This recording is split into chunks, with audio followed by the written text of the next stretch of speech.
There are certain moments in life that get etched into your memory so deeply, you can feel them even years later like a scar that healed wrong.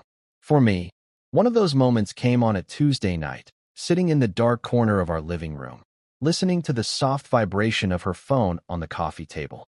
She was in the shower. The screen lit up, and I glanced, more out of reflex than curiosity.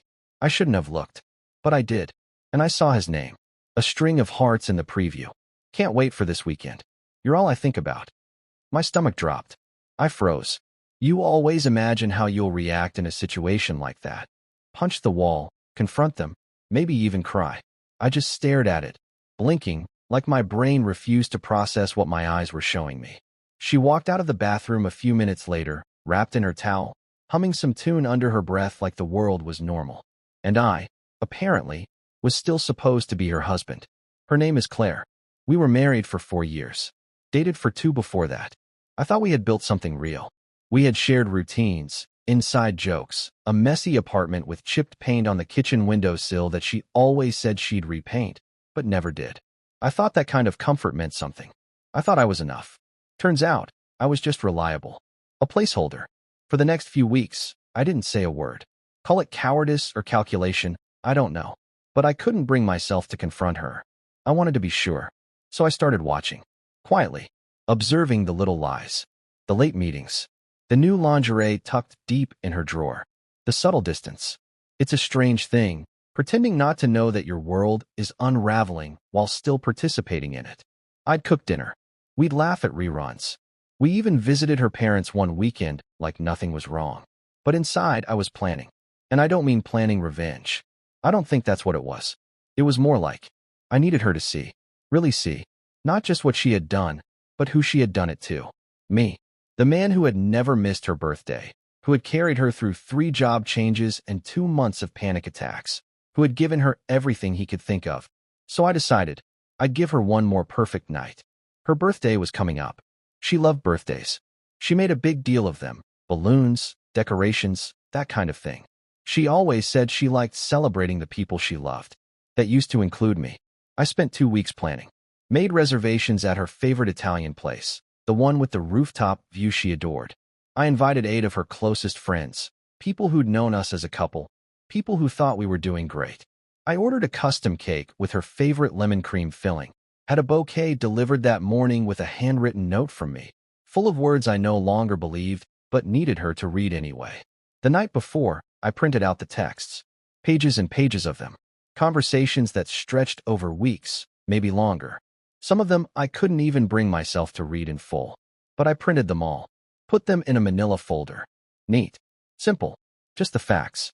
I didn't sleep much that night. Kept playing the evening in my head, imagining all the different ways it might go.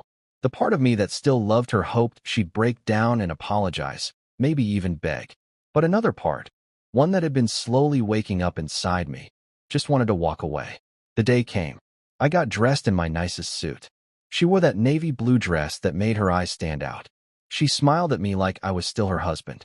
Maybe in some twisted way, she believed I still was. Dinner was beautiful. She laughed, told stories. The wine flowed. Her friends toasted to her.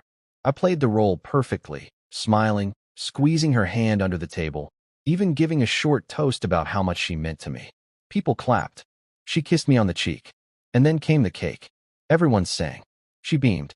I remember thinking how radiant she looked in that moment, and how deeply I hated myself for still seeing it. After the candles were blown out, and the cake was cut, I stood up and cleared my throat. I have one more gift, I said. I pulled the manila folder from my coat pocket and set it gently in front of her. Open it. She laughed nervously, like I was playing some joke. But I didn't laugh. I just stepped back. She opened it. At first, she didn't seem to understand. Her smile faltered. Her eyes scanned the page. Then another. And another. The room went quiet. You could hear forks being set down. She turned pale. One of her friends gasped. Another looked away. Claire looked up at me, eyes wide and hollow. I didn't say a word. I just picked up my coat, nodded politely to the room, and walked out. As I stepped into the cool night air, a ripple of applause broke out behind me. I don't think it was for me. Not really. I think it was for the truth finally being seen. That applause still rings in my memory, soft but strange. like the sound of relief when something broken finally collapses under its own weight. I didn't turn around, didn't check to see what face she was making. Didn't need to. I had spent enough time reading her expressions, decoding her silences, watching the gaps between her words grow wider and more telling. Outside the restaurant, the city lights looked the same as always. People still bustled past on the sidewalks, holding hands, catching cabs, lost in their own lives. I just stood there for a moment, like a man who had stepped off a train and wasn't sure what city he'd arrived in. Then I walked. No destination. Just kept moving. My phone buzzed again and again.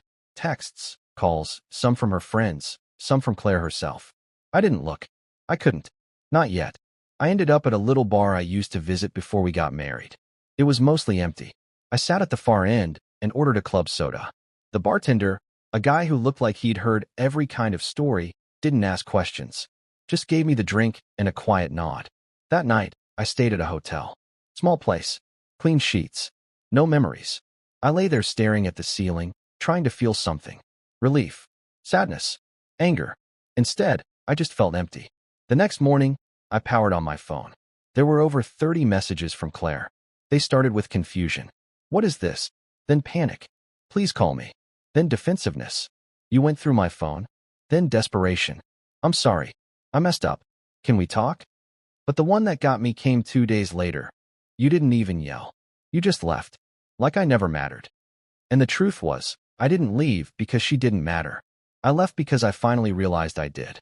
In the weeks that followed, word got around. Some of her friends reached out to apologize on her behalf, like that was somehow their job. Others went quiet. I think they didn't know what to say, or maybe they didn't want to pick sides. I didn't blame them. Claire showed up at my apartment once. I saw her through the peephole.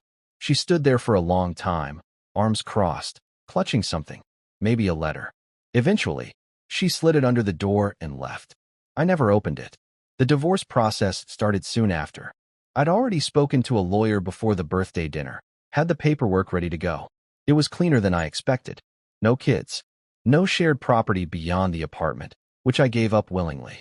I didn't want anything that reminded me of her, or of us. I moved across town, closer to the river. Got a smaller place with more light. Started walking in the mornings. Started cooking again. Meals for one, sure, but meals made with care, not just habit. There was one night, maybe a month after it all went down, where I found myself staring at an old photo of us. One of those early ones, grainy and off-centered, taken during a camping trip where we got rained out but laughed the whole time. She looked happy. So did I. And I felt it then. Not longing. Not regret. Just grief for the version of us that existed in that moment. For the people we were, before time and silence and choices rewrote the script. I won't pretend I healed overnight. That's not how it works. Healing's messy, uneven. One day you feel strong. The next day you hear a song you used to play together and it knocks the wind out of you. But each day, I reclaimed a little more of myself. I joined a local photography group, something I'd always meant to do. Started volunteering at the shelter down the block. Began writing again. Just little things, journal entries, snippets of memory. Not to share with anyone, just to understand what I'd been through. And one evening, almost a year later, I ran into one of Claire's friends at a bookstore. She didn't see me at first. I could have walked the other way, but something stopped me. She looked up, blinked. Hey, she said, cautious. Hey. We stood there in the awkward quiet. She's not doing great, she finally said. She's been seeing someone, but it's not serious. Drinks a little too much. Still brings you up sometimes. I nodded. Okay. She said you never even yelled. That it haunts her. I didn't see the point, I said. She knew what she did. She looked at me a moment longer, then said, you deserved better. We all knew that. Some of us just didn't want to admit it. I didn't know what to say to that, so I just said, thanks. We went our separate ways.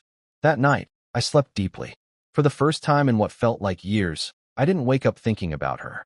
Now and then, people ask if I'd ever take her back, if she came clean and begged. The answer is no, not out of bitterness, but because some things, once broken, don't need fixing. They need letting go. Claire made a choice. So did I. And walking away wasn't an act of vengeance. It was an act of self-respect. If you're reading this, hoping for a story with a happy reconciliation, I'm sorry. This isn't that story. But maybe it's still a happy ending. Because I'm here. Whole, wiser, free. And that's enough.